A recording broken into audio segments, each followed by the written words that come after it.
देशभरात हिंदू राष्ट्र स्वयंघोषित व्हावं याचे वारे देशाच्या आणि राज्याच्या राजकारणात नेहमीच वाहत असतात। या सगळ्या हिंदू राष्ट्रांच्या काय मागण्या आहेत किंवा हिंदू राष्ट्रांच्या संदर्भात काय उपाययोजना करण्यात आलेल्या आहेत, या सगळ्या विषयावर 11 तारखेला वैराग्यमूर्ती गाडगे महाराज यांच्या समाधी मंदिरासमोर असणाऱ्या प्रांगणात हिंदू धर्म जागृती सभेचं आयोजन करण्यात येणार आहे। या सभेला राज्यातून आणि देशभरातून शेकडो हिंदू कार्यकर्त्यांची हजेरी लागणार आहे। त्या पार्श्वभूमीवर 11 तारखेला या सभेचं कशा पद्धतीने आयोजन असणार आहे, या आयोजनाची पूर्वतयारी आणि या सभेच्या माध्यमातून काय साध्य केलं जाणार आहे, या सगळ्यांची सखोल माहिती देण्याकरता हिंदू धर्म आणि हिंदू जनजागृती समितीचे महाराष्ट्राचे संघटक सुनील घनवट आपल्या सोबत आहेत।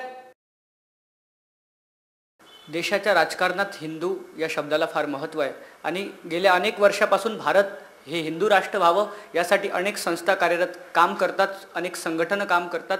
त्याच पार्श्वभूमीवर हिंदू राष्ट्राचे वारे सध्या अमरावती विभागात किंवा महाराष्ट्र राज्यात येऊन पोहोचलेले आहेत। त्याच पार्श्वभूमीवर अमरावती जिल्ह्यामध्ये म्हणजे स्थानिक संत गाडगे महाराज यांच्या समाधी मंदिरासमोर असणाऱ्या भव्य प्रांगणात 11 तारखेला हिंदू धर्म जागृती सभा आयोजित केलेली आहे। 11 तारखेला होणाऱ्या या धर्म जागृती सभेला देशभरातून अनेक हिंदू बांधव या सभेला एकवटणार आहेत। त्याच पार्श्वभूमीवर या संदर्भात सखोल चर्चा करण्याकरिता हिंदू धर्म जागरण समितीचे महाराष्ट्र संघटक सुनील घनवट आपल्यासोबत आहेत। या 11 तारखेच्या होणाऱ्या संपूर्ण सभेचं किंवा त्या ठिकाणी होणाऱ्या या कार्यक्रमाची सखोल पार्श्वभूमी आणि हिंदू धर्माच्या विषयी किंवा हिंदू राष्ट्रांविषयी बोलण्यासाठी आपल्या सोबत आहेत सुनील घनवट। सर नमस्कार। नमस्कार। 11 तारखेला होणाऱ्या या कार्यक्रमाची पार्श्वभूमी आणि हिंदू धर्मावर होणारे सातत्याने आरोप प्रत्यारोप या संदर्भात सखोल आपण त्यांच्याशी चर्चा करणार आहोत। सर मला सांगा, हिंदू धर्म जागृती सभा 11 तारखेला अमरावती शहरामध्ये होणार आहे, ही सभा घेण्यामागचं नेमकं काय उद्देश? नमस्कार। हिंदू जनजागृती समिती आणि समविचारी संघटनांकडनं केवळ महाराष्ट्रातच नव्हे तर संपूर्ण देशभरामध्ये आपण हिंदू धर्मजागृती सभांचं आयोजन करतो। आत्तापर्यंत आपण 13 राज्यांमध्ये 1300हून अधिक ठिकाणी 8 भाषांमध्ये अशा धर्मजागृती सभा घेतल्यात आणि या सभांच्या माध्यमातून 15 लाख लोकांपर्यंत पोहोचलेला आहे। खरं पाहता हा प्रश्न पडतो की सध्या तर हिंदुत्ववादी विचारांचं सरकार आहे, आधीच्या कालावधीमध्ये हिंदूंवर अन्याय अत्याचार होत होते, मग आता कशासाठी या सभा? तर मूलतः आता जर आपण पूर्ण विश्वाचा विचार केला तर संपूर्ण विश्वामध्ये 157 ख्रिस्ती राष्ट्र आहेत, 52 मुस्लिम राष्ट्र आहेत, जूनचं सुद्धा 85 लाख लोकसंख्या असणाऱ्या जूनचं एक स्वतंत्र इस्रायल राष्ट्र आहे। आपल्या देशाची लोकसंख्या तर आता 135 करोडच्या जवळजवळ पुढे गेलेली आहे। याच्यामध्ये 100 करोड हिंदू असतील, 100 कोटी हिंदू असतील। या हिंदूंचं त्यांना एक आधार देणारं, त्यांचा विचार करणारं हिंदू राष्ट्र असू नये, याच विचारांनी प्रेरित होऊन आपण या धर्मजागृती सभा घेतो आहे। आज लव जिहादच्या माध्यमातून हिंदू तरुणींना फसवलं जातं आहे, लाखो हिंदू बांधवांचं धर्मांतरण केलं जात आहे, फसवणूक करून आर्थिक आमिष दाखवून बळजबरीने हे धर्मांतरण थांबवण्यासाठी ही सभा आहे। अगदी सांगायचं झालं तर समाजसहाय्य राष्ट्ररक्षण धर्मजागृती हिंदू संघटन आणि हिंदू राष्ट्राची स्थापना या पंचसूत्रीच्या आधारे हिंदू जनजागृती समिती कार्य करते आहे आणि याच उद्देशाने या हिंदुस्थानामध्ये प्रत्येक बांधवापर्यंत पोहोचून त्यांना धर्मावरती होणाऱ्या आघातांबद्दल जाणून माहिती करून देणं, त्याचबरोबर हिंदू संघटन करणं का आवश्यक आहे, आज आपण आपल्या हक्काच्या हिंदू राष्ट्राची मागणी करणं का आवश्यक आहे, या मागणीसाठी ही धर्मजागृती सभा आपण घेतो आहोत। 11 तारखेला आपल्या अमरावती शहरामध्ये सुद्धा याच उद्देशाने या धर्मजागृती सभेचं आपण आयोजन केलेलं आहे। आतापर्यंत जवळपास हिंदू धर्म जागरण समितीच्या जवळपास 1300 सभा आहेत। नेमकं या ज्या काही 1300 सभा झाल्यात त्या 1300 सभांमधनं हिंदू धर्म जागृती समितीने नेमकं काय साध्य केलं? अतिशय चांगला प्रश्न या ठिकाणी विचारला आहे। सभांच्या बाबतीत सांगायचं झालं तर या सभांच्या माध्यमातून मला असं वाटतं या ठिकाणी की हिंदू आता जागृत झालेला आहे। याच्यापूर्वी 4 हिंदू एकत्र कधी यायचे तर 4 हिंदू एकत्र त्यावेळेस यायचे ज्यावेळेस 5वा हिंदू त्यांच्या खांद्यावरती असायचा, परंतु आता हिंदू अन्याय सहन करत नाही, हिंदू अन्याय सहन करणार नाही, हा संदेश या धर्मजागृती सभांच्या माध्यमातून गेलेला आहे। आज या सभांच्याच माध्यमातून जी आम्ही मागणी केली होती की आज काश्मीरी हिंदूंना सन्मानाने काश्मीरमध्ये पुनःस्थापित करावं, त्यांचा विचार केला जावा, या उद्देशाने कुठंतरी त्याचा विचार व्हायला सुरुवात झालेली आहे। आज महाराष्ट्रभरामध्ये गोवंश हत्याबंदी कायदा लागू करावा ही मागणी आम्ही केली होती। या मागणीच्या आधारेच महाराष्ट्र शासनाने गोवंश हत्याबंदी कायदा लागू केलेला आहे. त्याचबरोबर लव जिहाद म्हणजे केवळ एक प्रेम प्रकरण म्हणून पाहिलं जायचं. आज हिंदू तरुणींना घरामधून उचलून नेण्यापर्यंत धर्मांधांची मजल गेलेली आहे. या लव जिहादच्या षडयंत्रामध्ये फसवलं जात आहे. याला उत्तर देण्यासाठीच या धर्मजागृती सभांच्या माध्यमातून आपण संघटन केलं, हिंदू तरुणींचं प्रबोधन केलं, धर्मशिक्षण दिलं आणि त्यामुळं ज्या ज्या तरुणी या धर्मजागृती सभेला आलेल्या आहेत याच्यातली एकही तरुणी या लव जिहादच्या षडयंत्राला बळी पडली नाही. आज अनेक बांधव कपाळाला गंध लावून स्वाभिमानाने बाहेर पडत आहेत की होय आम्ही हिंदू आहोत, ही आपली ओळख करून देत आहे. त्याच्यामध्ये एकंदरीतच मागच्या 70 वर्षाच्या कालावधीमध्ये जे हिंदूंमध्ये एक भय निर्माण झालं होतं, एक दहशत निर्माण झाली होती, ती बाजूला ठेवून आता हिंदू स्वाभिमानाने बाहेर पडू लागलेला आहे. स्वाभिमानाने आज आपल्या धर्माचा प्रचार प्रसार करू लागलेला आहे आणि धर्मांधांना निश्चितपणे जरब बसलेली आहे. आज महाराष्ट्र शासन काही कालावधीपूर्वी महाराष्ट्रामध्ये मंदिर सरकारीकरण कायदा आणू पाहत होतं. याच सभांच्या माध्यमातून आपण जागृती केली. तत्कालीन सरकारला तो कायदा मागे घ्यावा लागला. आज हिंदूंच्या प्रथा परंपरा यांवरती आघात करणारा अंधश्रद्धा निर्मूलन कायदा काही धर्मद्रोही संघटनांच्या माध्यमातून तत्कालीन काँग्रेस शासन या अमरावतीमध्ये लागू करण्याचा प्रयत्न करत होतं. परंतु या ठिकाणी सांगावंसं वाटतं की या नास्तिकवादी आणि धर्मद्रोही संघटनांचा उद्देश आम्ही सफल होऊ दिला नाही. आज याच्यातली 27 कलमांपैकी 13 कलम ही या शासनाला पण वगळावी लागलेली आहेत. जर या कलमांसहित हा कायदा आला असता तर निश्चितपणे आज हिंदूंच्या प्रथा परंपरा यांच्यावरती आघात झाला असता. अशा अनेक गोष्टी याच्यामधनं साध्य झालेल्या आहेत. 31 डिसेंबरच्या माध्यमातून हिंदू धर्म, हिंदू संस्कृती आणि 31 डिसेंबर 1 जानेवारी यांचा काडी मात्र संबंध नाहीये. तरी पाश्चिमात्यांचं अंधानुकरण करण्याच्या नावाखाली आमच्या संपूर्ण देशभरामध्ये जी पिढी वाह्यात चाललेली होती त्या पिढीला योग्य मार्गदर्शन मिळावं, ते मार्गदर्शन या सभांच्या माध्यमातून आपण केलं. आणि अनेक जण आपल्या स्वतःच्या हिंदू संस्कृतीचा एक अभिमान ठेवण्यासाठी 31 डिसेंबर आणि 1 जानेवारीला नवीन वर्ष नव्हे तर हिंदूंचं नवीन वर्ष हे गुढीपाडव्याला साजरं करायला लागलेले आहेत. चैत्र शुद्ध प्रतिपदेला साजरे करायला लागलेले आहेत. गावागावांमध्ये आपापसात जे गटतट होते, वादविवाद होते, भांडणं होती, ही सगळी कमी होऊन आता एक हिंदू म्हणून सगळे युवक, सगळे लोक पुढे यायला लागलेले आहेत. आणि व्यसनाधीनतेच्या बाबतीत सांगायचं झालं तर अनेक युवक हे व्यसनाधीनतेपासून दूर गेलेले आहेत. एकंदरीत सार स्वरूपात असं सांगायचं झालं तर हिंदूंचं एक प्रभावी संघटन झालेलं आहे आणि हिंदू राष्ट्राची मागणी करणारा, हिंदू राष्ट्रासाठी प्रयत्न करणारा युवक आणि अनेक लोक या सभांच्या माध्यमातून समोर आलेले आहेत. खऱ्या अर्थाने हिंदू राष्ट्र घोषित व्हावं यासाठी जे काही संघटन काम करतात त्या संघटनाच्या ज्यावेळी काम करत असताना मला प्रामुख्यानं या ठिकाणी हा प्रश्न आपणास करणं गरजेचं वाटतं. ती सगळं जे काही संघटन आहेत ते सध्या सांगायला लागतात की सध्याच्या हिंदू राष्ट्राची किंवा हिंदू धर्माची परिस्थिती नेमकी बिकट असल्याचं त्या ठिकाणी समोर येत आहे. नेमकं ही परिस्थिती बिकट कशी आहे? केंद्रात आणि राज्यात जवळपास याच विचारांची सत्ता असल्याचं या ठिकाणी सांगितलं जातं किंवा पर्यायानं देशात आणि राज्यात त्या पद्धतींचा विचार करणारी माणसं जुळताना दिसत आहेत. नेमकी काय परिस्थिती आहे? नाही, खरं तर मला सुजान प्रेक्षकांना हाच प्रश्न विचारायचा आहे की मागच्या 70 वर्षात काय मिळालं आपल्याला? या देशामध्ये, या राज्यामध्ये शेतकरी आत्महत्या करून मरत आहेत, जवानांना गोळ्या खाऊन मरावं लागतं आहे, त्यांच्यावरती दगडफेक होते आहे. आजही काही राज्यांमध्ये गोवंश हत्याबंदी कायदा लागू असताना काही धर्मांध विविध एरियांमध्ये गोमातेची कत्तल करत आहेत, फसवणूक करून धर्मांतरण होत आहे. आजही अधिकृत आकडेवारीनुसार सांगायचं झालं तर 4.5 कोटी बांगलादेशी घुसखोर या देशामध्ये राहत आहेत. काश्मीरी हिंदूंना 28 वर्ष झालं सन्मानाने त्यांच्या राज्यामध्ये, त्यांच्या घरांमध्ये जाता येत नाहीये. ही सगळी बिकट परिस्थिती नाहीये का? आज अनेक लोकांनी जाहीर केलेलं होतं किंवा आम्ही 370 कलम रहित करू, त्याचबरोबर बांगलादेशी घुसखोरांना हाकलू या देशामधनं. परंतु तसं चित्र सध्या तरी स्पष्ट होताना दिसत नाहीये. त्यामुळे हिंदूंची मागणी ही निश्चितपणे राहणार आहे की हिंदू राष्ट्र स्थापन झालं पाहिजे आणि हिंदूंवर होणाऱ्या अन्याय्य ज्या गोष्टी आहेत त्या कमी झाल्या पाहिजेत. आज आमचा हिंदू देश, बहुसंख्य हिंदू या देशामध्ये आहेत. मला तुम्ही सांगा की जगाच्या पाठीवर असा एक तरी देश आहे का की ज्या देशामधले जे लोक बहुसंख्य आहेत त्यांच्यासाठी त्या देशामध्ये मंत्रालय असतं? आमचा हा हिंदुस्थान, हा भारत या देशामध्ये अल्पसंख्याकांसाठी एक विभाग आहे, अल्पसंख्याक मंत्रालय आहे. वास्तविक पाहता 8 राज्यांमध्ये हिंदू अल्पसंख्य झालेले आहेत. आज अल्पसंख्याक हा जर नियम लावायचा झाला तर युनोच्या आकडेवारीनुसार 10% ज्यांची लोकसंख्या कमी असते तो समाज अल्पसंख्याक मानला जातो. आज हिंदुस्थानामध्ये मुसलमान अल्पसंख्याक आहेत, हा मोठा प्रश्न आहे.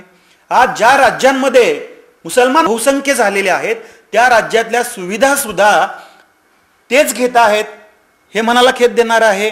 आज जम्मू काश्मीर सारख्या ठिकाणी हिंदू अल्पसंख्य आहेत, 95% अधिक मुसलमान त्या ठिकाणी राहतात, परंतु केंद्र शासनाच्या मिळणाऱ्या सगळ्या सुविधा मुसलमान उपभोक्ता आहेत. पूर्वेकडच्या राज्यांच्या बाबत सांगायचं झालं तर मिझोरम या राज्याच्या वेबसाईटवरती अधिकृतरित्या लिहिलेलं आहे की या ठिकाणी आमचा पंथ जो आहे हा ख्रिस्ती पंथ आहे. संपूर्ण देश जर आम्ही धर्मनिरपेक्ष म्हणतो आहे तर एका राज्याचा धर्म पंथ हा ख्रिश्चन कसा असू शकतो? त्यामुळं या देशातला अगदी एका वाक्यात जर उत्तर द्यायचं झालं तर अल्पसंख्याकांसाठी हवे तेवढे फायदे आणि बहुसंख्य हिंदूंसाठी हवे तेवढे कायदे, अशा प्रकारचे एक चित्र पाहायला मिळतं आहे. पूर्वीच्या तुलनेत आता जरी फरक पडला असला तरी निश्चितपणे हिंदूंवर होणारे अन्याय आणि अत्याचार हे कमी झालेले नाहीयेत. त्यामुळे ही एकंदरीत बिकट स्थिती आहे. या स्थितीला बदलण्यासाठी आज देशामध्ये समान नागरी कायदा लागू झाला पाहिजे. हिंदूंसाठी हम दो हमारे दो, तर अन्य धर्मियांसाठी कशासाठी तो नियम लागू केला जात नाही? आज अमरनाथच्या यात्रेच्या ठिकाणी सायलन्स झोन घोषित करावा म्हणून त्या ठिकाणी राष्ट्रीय हरित लवादाने त्या ठिकाणी नियम लागू केले, परंतु दिवसातनं 5-5 वेळा जे भोंगे वाजतात, बऱ्याचदा त्याच्या ठिकाणी अनाधिकृतपणे वाजवले जातात, कायदे मोडून वाजवले जातात, ध्वनी प्रदूषणाचा कायदा मोडला जातो. त्यावेळेस मला विचारायचं, हे पोलीस प्रशासन त्यांच्यावरती कारवाई का नाही करत आहे? देशामध्ये सध्या बहुसंख्य हिंदू राहतात. मग हिंदू राष्ट्र म्हणजे नेमका हा सातत्यानं आपण हिंदू संघटनांच्या वतीनं उहापोह केला जात राहतो. नेमकं हिंदू राष्ट्र आणि ही संकल्पना नेमकी मुळामध्ये काय? हिंदू राष्ट्र या दृष्टिकोनातून आपण सगळीकडं प्रचार प्रसार करतोय. खरं तर अनेक जण म्हणतात की हे स्वयंभू हिंदू राष्ट्र आहे. मला या ठिकाणी विचारायचं वाटतं की कुठं आहे स्वयंभू हिंदू राष्ट्र? एक काळ होता ज्यावेळेस आमच्या देशाला हिंदू राष्ट्र म्हटलं जायचं, परंतु आज लव जिहादच्या माध्यमातून आमच्या माता भगिनींना घरातून उचलून नेऊन फसवलं जातं आहे. धर्मांतरणाचा भाग या ठिकाणी पाहिला.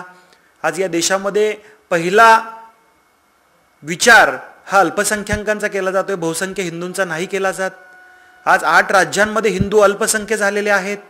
या सगळ्या गोष्टींचा जर विचार केला, आज काश्मीरी हिंदूंच्या बाबतीत सांगायचं झालं तर आमच्या देशामध्येच आमच्या देशातले नागरिक निर्वासित होत आहेत. या सगळ्या गोष्टींचा अभ्यास करता सध्या तरी भारत हिंदू राष्ट्र नाहीये आणि या हिंदू राष्ट्राच्या मागणीसाठीच हिंदू जनजागृती समिती गेली 2002 सालापासून प्रयत्न करते आहे. हे हिंदू राष्ट्र स्थापन व्हावं यासाठी प्रयत्न करते आहे.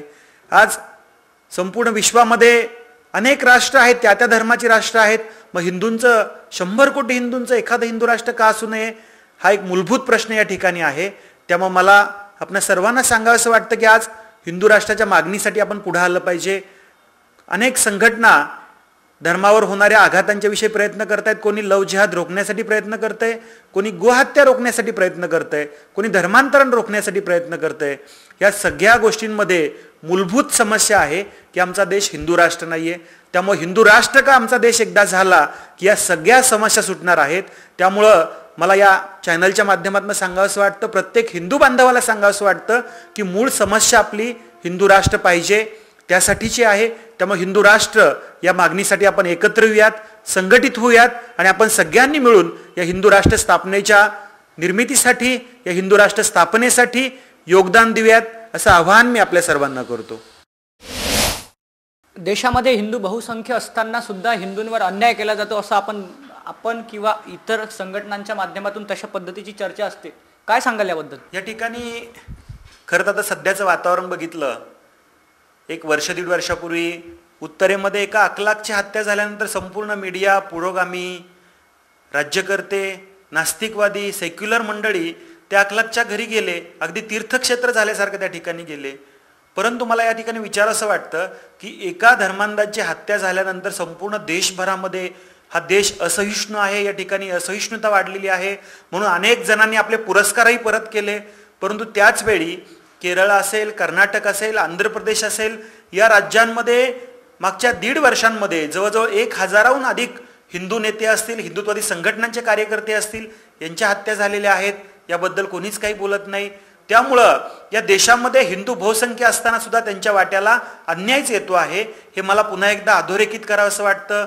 त्याचबरोबर आज या देशामध्ये JNU सारख्या ठिकाणी देशाच्या विरोधात घोषणा दिल्या जातात. कन्हैया कुमार असेल, उमर खलीद असेल, घोषणा काय होत्या? भारत तेरे तुकडे होंगे इंशाअल्लाह, अफजल हम शर्मिंदा है, तेरे कातिल जिंदा है. म्हणजे कोण? सर्वोच्च न्यायालयाचे न्यायाधीश. या देशामध्ये सरळ सरळ देशविघातक घोषणा दिल्या जात आहेत. देशद्रोहाचे खटले भरून यांना तुरुंगामध्ये टाकायला पाहिजे होतं, परंतु तसं होताना दिसत नाहीये. या देशामध्ये हिंदूंना 15 मिनिटात संपवण्याची भाषा केली जाते आहे, परंतु त्यांच्यावरती देशद्रोहाचे खटले भरले जात नाहीयेत. आणि गोरक्षकांच्या बाबतीत सांगायचं झालं, त्याच गोरक्षकांवरती अनेक ठिकाणी निरापराध गोरक्षकांवरती गुन्हे दाखल केले जातात आणि गोहत्यारे मोकाट आहेत. हिंदूंचे सणवार उत्सव आले की ध्वनी प्रदूषणाच्या नावाखाली रात्री 10 नंतर सगळे माईक बंद ठेवले जातात, कुठल्याही प्रकारचा आवाज करू दिला जात नाही. परंतु दिवसभरातनं 5-5 वेळा ध्वनी प्रदूषणाचा कायदा मोडून जी बांग दिली जाते त्याबद्दल कोणी काही बोलताना दिसत नाहीये.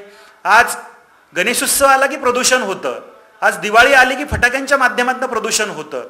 आज हिंदूंचा कुठलाही उत्सव आला की त्याला पर्यावरणाच्या नावाखाली असेल, प्रदूषणाच्या नावाखाली असेल, या प्रकारची एक आवाई अंधश्रद्धा निर्मूलन समिती असेल किंवा नास्तिकतावादी संघटनांकडून उठवली जाते. परंतु मला प्रश्न विचारायचा आहे, ज्यावेळेस अन्य धर्मियांचे उत्सव असतात, सण असतात, त्यावेळेस या पुरोगामी संघटना जातात कुठं? आज पशुहत्येच्या नावाखाली अनेक ठिकाणी आवाहन केलं जातं की हिंदू धर्मामध्ये अंधश्रद्धा आहे, पशुहत्या होती.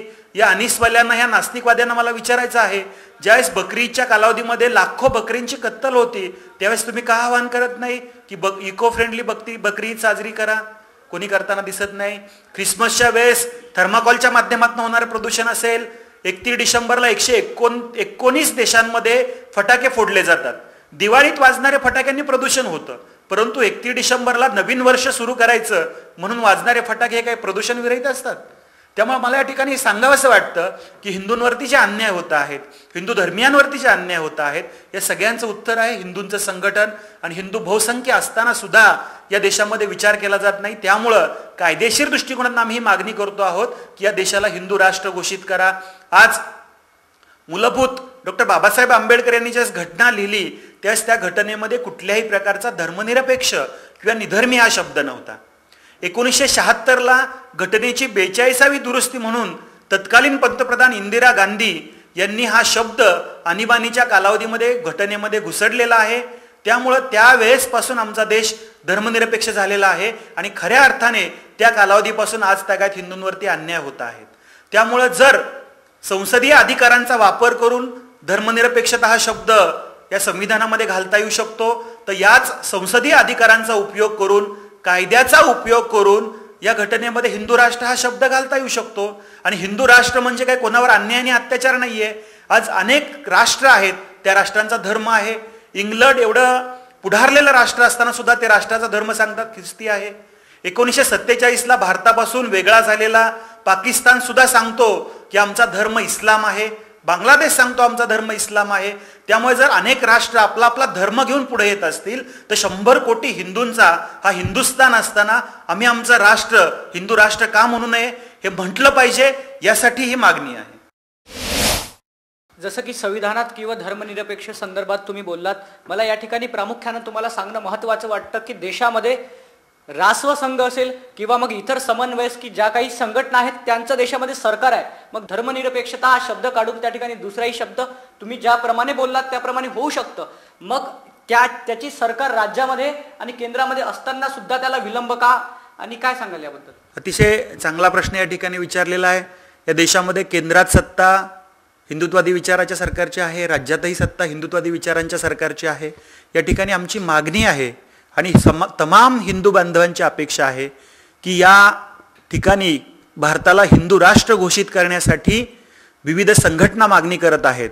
आज अनेक संघटना मागणी करत आहेत त्यांच्या श्रद्धेचं राम मंदिर उभं राहिलं पाहिजे. अनेक संघटना मागणी करत आहेत की या देशाला तुम्ही हिंदू राष्ट्र घोषित केलं पाहिजे. आणि या सरकारला आमची विनंती राहील की आत्ता सर्व बहुमत आहे, आपण सर्व आपल्या संसदीय अधिकारांचा वापर करून ज्याप्रमाणे त्याच्यामध्ये धर्मनिरपेक्षता हा शब्द घातलेला आहे त्याच संसदीय अधिकारांचा वापर करून हिंदू राष्ट्र हा शब्द घालता येऊ शकतो आणि कायदेशीर दृष्टिकोनातनं आमच्या या देशाला हिंदू राष्ट्र घोषित करता येऊ शकतं.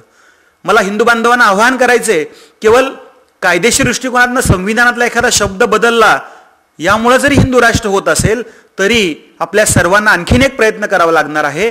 एक आपल्या बांधवांचं संघटन करावं लागणार आहे, एकत्र यावं लागणार आहे, हिंदूंच्या समस्येसंदर्भात एकत्र यावं लागणार आहे, हक्कांसाठी एकत्र यावं लागणार आहे. आणि अशा सर्व बांधवांनी एकत्रित येऊन सर्वांचा विचार करणारे हिंदू राष्ट्र स्थापन करण्यासाठी आपण सर्वांनी सज्ज राहा. आणि याचसाठी तर ही धर्मजागृती सभा आहे. 11 फेब्रुवारीला सायंकाळी 5 वाजता संत गाडगेबाबा मैदानावरती होणाऱ्या सभेच्या माध्यमातून हाच तर संदेश दिला जाणार आहे. आपलं पद, पक्ष, संघटना, संप्रदाय बाजूला ठेवून हिंदू म्हणून आपण सगळ्यांनी एकत्र यायचं आहे आणि या देशात हिंदू राष्ट्राची मागणी आपल्या सर्वांना करायची आहे. देशाच्या काही कानाकोपऱ्यांमधून नेहमीच देशात असहिष्णुतेचं वातावरण निर्माण होत आहे अशी आवाज अनेक ठिकाणी निघतात. या संदर्भात काय सांगाल? प्रश्न अतिशय चांगला आहे. देश असहिष्णु कधी होतो? या देशामध्ये आता केवळ 4च हत्या झालेल्या आहेत. दाभोळकर, पानसरे, कलबुर्गी आणि गौरी लंकेश. याच्या व्यतिरिक्त आमच्या देशामध्ये कुठल्या हत्या झालेल्या नाही आहेत. का तर हिंदूंच्या जीवाला काहीच किंमत नाही आहे ना. 19 जानेवारी 1989ला 1.5 लाख काश्मीरी बांधवांना एका रात्रीत हाकलून दिलं. आज तागायत काश्मीरमधनं जे हिंदू आलेले आहेत त्यांना परत जाता आलेलं नाहीये. केरळ, कर्नाटक, आंध्र प्रदेश राज्यांमध्ये राजरोषपणे हिंदूंच्या हत्या होत आहेत. परवा परेश मेस्त नावाच्या एका हिंदुत्वादी कार्यकर्त्यांची कर्नाटकामध्ये हत्या झाली. कुठल्याही मीडिया चॅनलनं हे दाखवलं नाही, कुठल्याही प्रिंट मीडियामध्ये हे आलेलं नाहीये. का तर तो हिंदू होता. मला या ठिकाणी सांगावंसं वाटतं की हिंदूंच्या बाबतीत एवढ्या सगळ्या घटना घडत असताना सुद्धा या पुढे येताना दिसत नाहीयेत. म्हणून हिंदू बांधवांना आपल्याला स्वतःचं एक व्यासपीठ निर्माण करावं लागणार आहे. सगळ्या बांधवांनी संघटित होऊन ह्या जे काही देशामधलं एक वातावरण बनवलं जातं आहे आणि ह्या सगळ्या वातावरणामध्ये काही पुरोगामी आणि कम्युनिस्ट मंडळींचं एक षडयंत्र आहे की या देशामध्ये हिंदुत्वादी विचारांचं सरकार आलेलं आहे. मग त्याला बदनाम कसं करायचं? तर देशामध्ये असहिष्णुता आहे. जे सगळे सिने अभिनेते या देशामध्ये म्हणतात की या देशामध्ये असहिष्णुता आहे आणि आम्हाला देश सोडून जावा असं वाटतो, अडवलं कोणी त्यांना? या ठिकाणी लंडनचे महापौर सादिक म्हणून या देशामध्ये आल्यानंतर सगळे चित्रपट सृष्टीतले शाहरुख खान, आमिर खान अगदी स्वागतासाठी गेले. परंतु परवा इस्रायलचे पंतप्रधान नेत्यानाहू या देशामध्ये आल्यानंतर सगळ्यांना आवाहन केल्यानंतर केवळ हिंदू कलाकार त्यांच्या स्वागतासाठी गेले. मग खऱ्या अर्थाने असहिष्णुता कोणाला जाणवते? अशा प्रकारचं वातावरण कोण निर्माण करत आहे? एक अकलाकची हत्या झाल्यानंतर पुरस्कार वापसी गँग या देशामध्ये तयार झाली. अनेकांनी पुरस्कार परत केले. खरं तर पुरस्कार फक्त परत केले, कोणीही त्याच्या रकमा परत केलेल्या नाहीयेत. परंतु मला या ठिकाणी प्रश्न विचारायचा आहे की त्यानंतर हिंदुत्वादी अनेक कार्यकर्त्यांच्या हत्या झाल्या. मी उदाहरणं सांगितली. यावेळेस ही पुरस्कार वापसी गँग कुठे गेली होती? कोणी पुरस्कार परत केले का? हत्या केवळ पुरोगाम्यांच्या झाल्या म्हणून तुम्ही पुरस्कार परत करता आणि हिंदूंच्या हत्या झाल्यानंतर तुम्ही शांत बसता? कुठल्याही हत्या ह्या निषेधार्हच आहेत, परंतु हा दुजाभाव का केला जातो? अशा प्रकारची ही वागणूक, अशा प्रकारचे हे पुरोगाम्यांचं षडयंत्र आहे की या देशाला बदनाम करायचं आहे, हिंदुत्वादी संघटनांना बदनाम करायचं आहे, हिंदुत्वादी विचारांच्या सरकारला बदनाम करायचं आहे. आणि एक कलमी कार्यक्रम, हिंदूंची बदनामी, हिंदुत्वादी संघटनांची बदनामी, अशा प्रकारचं एक षडयंत्र या पुरोगामी आणि कम्युनिस्टांकडनं या देशामध्ये सुरू आहे. त्यामुळे मला हिंदू बांधवांना आवाहन करायचं आहे की या कम्युनिस्टांच्या कुठल्याही षडयंत्राला बळी न पडता आपण संघटित होणं हेच ह्याचं उत्तर असणार आहे. आपण बोलत असताना गौरी लंकेश यांच्याबद्दल उल्लेख केला किंवा प्राध्यापक कालबुर्गी असतील किंवा नरेंद्र दाभोळकर असतील किंवा गोविंद पानसरे असतील, या सगळ्यांच्या ज्या काही हत्या झाल्यात त्यांचे आरोपी अजूनही मोकाट आहेत किंवा ज्या काही यांच्या हत्या होतात या संदर्भात सनातन संस्था असतील किंवा हिंदू जनजागृती समिती असेल किंवा या समन्वयस्काचे जे काही संघटन असतील, प्रामुख्याने या सगळ्या संघटनांवर यांच्या हत्येचे आरोप केल्या जातात. काय सांगाल याबद्दल? नाही, याबद्दल तर मला मी आत्ताच माझ्या प्रश्नांच्या उत्तरामध्ये माहिती दिली याच्यामध्ये की ज्या कुठल्या हत्या झालेल्या या देशामध्ये याच्या मुळाशी गेलं पाहिजे. आम्ही तर खरं या ठिकाणी म्हणतो डॉक्टर दाभोळकर यांची जी हत्या झाली या हत्यामध्ये आज दाभोळकरांची अंधश्रद्धा निर्मूलन समिती आहे. मी स्वतः हिंदू जनजागृती समितीच्या वतीने अंधश्रद्धा निर्मूलन समितीच्या गैरकारभाराविषयी सातारा धर्मादाय आयुक्त कार्यालयामध्ये 17 तक्रारी दाखल केलेल्या आहेत. तिथल्या धर्मादाय आयुक्तांनी एक रिमार्क मारलेला आहे की या ट्रस्टवरती प्रशासक का नेमला जाऊ नये. आज विदेशामधनं स्विसाइड फाउंडेशनकडनं कोट्यावधी रुपयांचं अनुदान घेतलं जातं. तुम्ही साधना नावाचं एखादं वर्तमानपत्र चालवता आणि ते चालवत असताना FCRAच्या अंतर्गत फॉरेन फंडिंग घेता या देशामध्ये. हा देशद्रोह मानला जातो. या दाभोळकरांच्या संघटनेवरती आणि त्यांच्या उत्तरदायी लोकांवरती कधी कारवाई होणार आहे? आम्ही या महाराष्ट्र शासनाकडे हीच तर मागणी करतो आहोत ना. आज सनातन संस्था असेल किंवा हिंदू जनजागृती समिती असेल, प्रखरपणे हिंदू धर्माचा प्रचार प्रसारचं कार्य करते आहे, हिंदू राष्ट्राची मागणी करते आहे. हीच डोकेदुखी या पुरोगाम्यांची आहे. त्यामुळे या संघटनेला बदनाम कसं करा. संघटनेचं समीर गायकवाडला पकडलं, 18 महिन्यानंतर त्याला जामिनावरती सोडलं. डॉक्टर तावडे यांना आता नुकताच एका केसमध्ये जामीन झालेला आहे त्या ठिकाणी. आणि आमची निश्चित खात्री आहे, आमची ईश्वरावरती श्रद्धा आहे आणि न्यायदेवतेवरती विश्वास आहे की हे पुढच्या काही महिन्यांमध्येच निर्दोष म्हणून बाहेर येतील आणि या पुरोगाम्यांना चपराक बसल्याशिवाय राहणार नाही. परंतु या पुरोगाम्यांच्या पायाखालची जी आता वाळू सरकलेली आहे, या पुरोगाम्यांना मला विचारायचं आहे की जो तुम्ही अंधश्रद्धा निर्मूलनाचा फेस तुमचा चेहरा दाखवता आहात, तुमचा बुरखा फाडण्याचं कार्य हिंदू जनजागृती समिती करते आहे, तुमच्यावर होणाऱ्या आरोपांबद्दल तुम्ही काय बोलणार आहात या ठिकाणी, याचं उत्तर तुम्हाला द्यावं लागणार आहे. कलबुर्गी असू द्या, पानसरे असू द्या, किंवा दाभोळकर असू द्या, किंवा गौरी लंकेश असू द्या. गौरी लंकेश या हत्या प्रकरणामध्ये सुरुवातीला हिंदुत्वादी संघटनांवरती आरोप केले आणि नंतर एका मुस्लिम धर्मीय व्यक्तीला पकडलं, सगळेजण गप्प. म्हणजे हिंदुत्वादी संघटनांचा कोणी एखादा कार्यकर्ता पकडला की भगवा दहशतवाद, भगवा आतंकवाद या प्रकारची अवई या देशामध्ये उठवली जाते. परंतु आज तागायत एकाही घटनेमध्ये असा भगवा आतंकवादी कोणी सापडलाय हे सिद्ध झालेलं नाहीये. कारण ज्या मालेगाव बॉम्बस्फोट प्रकरणामध्ये साध्वी प्रज्ञा सिंग यांना 8.5 वर्ष तुरुंगामध्ये सडवलं, नंतर त्यांना निर्दोष म्हणून तुम्ही सोडता. कर्नल पुरोहित यांना जामिनावरती सोडता. या मालेगावच्या घटनेमध्ये जे जे आरोपी होते त्यांना जामिनावरती सोडण्यात आलेलं आहे. पण त्यांच्या जीवनातली गेलेली एवढी वर्ष परत येणार आहेत का? म्हणजे केवळ तुम्हाला राजकारण करण्यासाठी आणि भगवा आतंकवाद सिद्ध करण्यासाठी जर हिंदुत्वादी संघटनांना बळी पाडायचं असेल तर याच्यापुढे हिंदुत्वादी संघटना कदापि सहन करणार नाहीत. ह्याला निश्चितपणे उत्तर देतील, सनदशीर मार्गाने उत्तर देतील. कारण हिंदू आता संघटित व्हायला लागलेले आहेत. काश्मीरी हिंदू किंवा रोहिंग्या मुसलमान यावर सातत्यानं देशभरात चर्चा होत असते. या संदर्भात काय सांगाल? खरं तर मूलभूत प्रश्न या देशामध्ये असा आहे की या देशामध्ये 4.5 कोटी बांगलादेशी घुसखोर राहू शकतात, परंतु गेल्या 1.5 वर्षांपासून पाकिस्तानातून आलेल्या 1,500 नागरिकांना दिल्लीमध्ये या देशाचं नागरिकत्व मिळत नाहीये. 4,000 किलोमीटरवरून आलेल्या रोहिंग्या मुसलमानांना, 40,000 रोहिंग्या मुसलमान या देशामध्ये आहेत, त्यांना या देशामध्ये आश्रय मिळू शकतो. परंतु 28 वर्षापासून स्वतःच्या भूमीत परत जाण्यासाठी असुसलेले काश्मीरी हिंदू बांधव आहेत, यांना त्यांच्या भूमीमध्ये जाता येत नाहीये. त्यामुळं काश्मीरी हिंदूंच्या बाबतीत जी बोटचेप धोरण या देशामध्ये अवलंबलं जात आहे, आत्तापर्यंत सर्वपक्षीय लोकांनी त्याच्याकडे दुर्लक्ष केलं. हिंदू जनजागृती समितीच्या वतीने गेल्या वर्षभरामध्ये एक भारत अभियान, चलो काश्मीर की ओर असं अभियान आम्ही घेतलं. 22 राज्यांमध्ये या सभा झाल्या. शेवटची सभा काश्मीर, जम्मू या ठिकाणी झाली. 3,500 जम्मूमधले आपले हिंदू बांधव एकत्र आले होते. त्या ठिकाणी त्यांना डोळ्यातले अश्रू नाही आवरता आले की आम्हाला विश्वास बसत नव्हता की देशभरातल्या 250 संघटनांचे प्रतिनिधी या काश्मीरमध्ये आले आणि आम्हाला पाठिंबा दिला. आज या हिंदूंच्या पाठीशी कोण उभं राहणार आहे? बांधवांनो, उर्वरित देशातल्या आपल्या सर्व हिंदू बांधवांचे कर्तव्य आहे की या काश्मीर हिंदूंच्या पाठीशी उभं राहिलं पाहिजे. आणि जे रोहिंग्या मुसलमान बौद्ध देश जो होता म्यानमार, त्या ठिकाणी तिथले लोक शांतीचे प्रतीक मानले जातात. त्या ठिकाणचे बौद्ध गुरु विरातू म्हणतात की आम्ही किती जरी शांतीचे दूत असलो तरी आम्ही पिसाळलेल्या कुत्र्याबरोबर झोपू शकत नाही. या वाक्यावरूनच प्रचिती येते की किती प्रमाणात त्या ठिकाणी त्रास दिलेले आहे. राष्ट्रीय आंतरराष्ट्रीय चॅनल्सवरनं जे दाखवलं बौद्ध धर्मगुरूंच्या हत्या, हिंदूंच्या हत्या या रोहिंग्या मुसलमानांनी केलेल्या आहेत, या ठिकाणी उघड झालेलं आहे.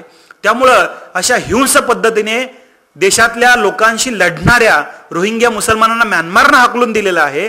देशभरातल्या हिंदूंना मला सांगावंसं वाटतं की 52 मुस्लिम देश असताना सुद्धा एकही देश या रोहिंग्या मुसलमानांना आश्रय देत नाही.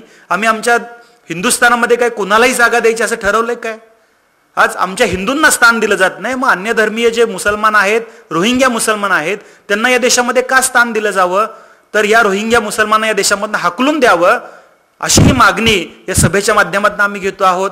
आज माजी न्यायाधीश प्रशांत भूषण सारखी लोक मागणी करत आहेत की मानवतेच्या दृष्टिकोनातून पाहिलं पाहिजे आणि यांना या देशामध्ये स्थान दिलं पाहिजे.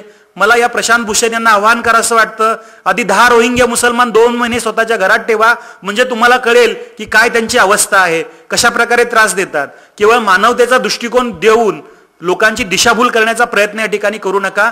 ही काश्मीर हिंदूंसंदर्भातली आणि रोहिंग्या मुसलमानांसंदर्भातली समस्त हिंदुत्वादी संघटनांची भूमिका आहे. 11 तारखेला जी आपली गाडगे महाराज यांच्या समाधी मंदिरासमोर असणाऱ्या खुल्या प्रांगणात जी सभा होणार आहे, त्या सभेच्या माध्यमातून आपल्या काय मागण्या असणार आहेत? 11 तारखेला अमरावती या ठिकाणी म्हणजे येत्या रविवारच्या नंतरच्या रविवारी सायंकाळी 5 वाजता संत गाडगेबाबा मैदानाच्या मंदिराच्या समोरचं जे मैदान आहे त्या ठिकाणी सायंकाळी 5 वाजता या धर्मजागृती सभेचं आयोजन केलं. याच्यात प्रामुख्याने मागणी आहे की या देशाला हिंदू राष्ट्र घोषित करावं, संपूर्ण देशभरामध्ये गोहत्या गोवंश हत्या बंदी कायदा लागू करण्यात यावा, कलम 370 या देशामध्ये रहित करण्यात यावं, 4.5 कोटी बांगलादेशी घुसखोर या देशामध्ये आहेत, यांना त्यांच्या देशामध्ये हाकलून देण्यात यावं.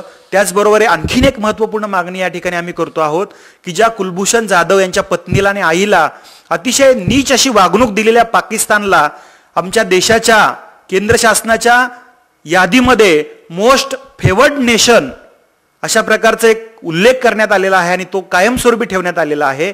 आमची या केंद्र शासनाला विनंती राहणार आहे की पाकिस्तानला शत्रू राष्ट्राच्या यादीमध्ये घाला, त्यांना कुठल्याही प्रकारे मोस्ट फेवर्ड नेशन या यादीमध्ये ठेवू नका. राम मंदिरची त्या ठिकाणी उभारणीची प्रक्रिया सुरू झाली पाहिजे, अशाही प्रकारची मागणी या धर्मजागृती सभेच्या माध्यमातून करणार आहोत. त्याचबरोबर हिंदू बांधवांचं बळजबरीने होणारं धर्मांतरण रोखण्यासाठी संपूर्ण देशभरामध्ये महाराष्ट्र राज्यामध्ये धर्मांतरण बंदी कायदा लागू करण्यात यावा आणि काश्मीरी हिंदूंचं सन्मानाने काश्मीरमध्ये पुनर्वसन करण्यात यावं. अशा वेगवेगळ्या मागण्यांसाठी ही धर्मजागृती सभा आहे. VCN चॅनलच्या सर्व प्रेक्षकांना, सर्व हिंदू बांधवांना मी आवाहन करतो की आता नाही तर कधीच नाही बांधवांनो, आपल्या अमरावती या ठिकाणी अशा प्रकारची धर्मजागृती सभा होते आहे. या सभेला आपल्या परिवारासहित, आपल्या मित्रमंडळींसहित, आपल्या संघटनेच्या सर्व कार्यकर्त्यांसहित आपण उपस्थित राहा. हिंदू जनजागृती समितीने हे आयोजन केलेले सभेचं, या सभेमध्ये हिंदू राष्ट्र स्थापनेसाठी आपल्या प्रत्येकाचं योगदान आम्ही आपल्याला मागत आहोत. बांधवांनो, आपल्याला हिंदू राष्ट्र स्थापन करायचं आहे. हिंदू राष्ट्र स्थापनेसाठी या लोकशाही प्रवृत्तीमध्ये ज्या दुष्प्रवृत्ती घुसलेल्या आहेत त्या दुष्प्रवृत्तींच्या विरोधातला लढा द्यायचा आहे. या सगळ्यांसाठी हिंदू राष्ट्र का आवश्यक आहे हे सांगण्यासाठी ही धर्मजागृती सभा आहे. लव जिहाद काय आहे हे सांगण्यासाठी ही धर्मजागृती सभा आहे. आपण आपल्या धर्माचं शिक्षण घेऊन धर्मांतरण रोखण्यासाठी कसे प्रयत्न केले पाहिजेत हे सांगण्यासाठी ही सभा आहे. त्याचबरोबर हिंदू बांधवांना धर्मशिक्षण आवश्यक कसं आहे या धर्मशिक्षणाबद्दलची सर्व माहिती या धर्मजागृती सभेमध्ये मिळणार आहे. जवळजवळ 11 प्रकारची प्रदर्शनं या ठिकाणी उपलब्ध आहेत. गोरक्षण, गंगारक्षण, राष्ट्ररक्षण, स्वभाषा अभिमान अशा प्रकारची काश्मीरी हिंदू असतील, त्याचबरोबर बांगलादेशी हिंदू असतील, यांच्यावर झालेल्या अन्याय अत्याचारांसंदर्भातलं अशी सगळी माहिती देणारी प्रदर्शन त्या ठिकाणी उपलब्ध असणार आहे. प्रदर्शन पाहण्यासाठी आवर्जून आपण 2 तास आधीपासूनच उपस्थित राहावं. हिंदू जनजागृती समितीच्या वतीने पुन्हा एकदा मी आवाहन करतो, रविवारी 11 फेब्रुवारीला सायंकाळी 5 वाजता संत गाडगेबाबा मंदिर समोरचं मैदान गाडगेनगर या ठिकाणी अमरावतीला आपल्याला या सभेला उपस्थित राहायचंय आणि या सभेचा प्रचार प्रसार व्हावा या उद्देशाने सर्व हिंदुत्ववादी संघटनांच्या वतीने 8 फेब्रुवारीला एका भव्य वाहन फेरीचं आयोजन करण्यात आलेलं आहे. या वाहन फेरीला देखील आपण सर्वांनी उपस्थित राहावं. गुरुवारी 8 फेब्रुवारीला सायंकाळी 4 वाजता संत गाडगेबाबा मैदानामधूनच या फेरीची सुरुवात होणार आहे. आपण प्रत्येकाने आपलं एक धर्मकर्तव्य म्हणून 8 तारखेला फेरीला उपस्थित राहायचं आहे आणि रविवारी 11 फेब्रुवारीला सायंकाळी 5 वाजता हिंदू धर्मजागृती सभेमध्ये उपस्थित राहून आपलं धर्मकर्तव्य बजावावं अशी विनंती हिंदू जनजागृती समिती सहित सर्व संघटनांच्या वतीने मी आपल्याला करतो. धन्यवाद.